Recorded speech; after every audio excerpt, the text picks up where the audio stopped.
check. This is a statement from the National Weather Service. Again? For the following counties in Virginia: Page, Rockingham, Shenandoah, and Warren.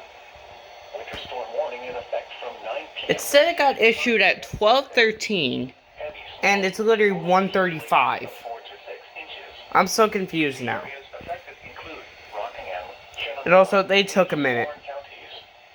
The hazardous weather conditions are expected from 9 p.m. WR100, is your decoder dead? Impacts. Travel could be very difficult. Additional details.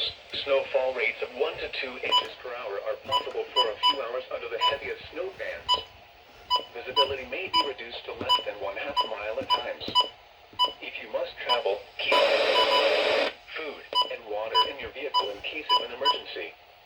When venturing outside, watch your first few steps taken on steps, sidewalks, and driveways, which could be icy and slippery, increasing your risk of a fall and injury.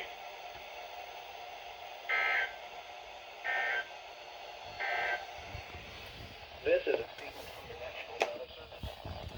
For the following counties. Another winter storm warning. Woo.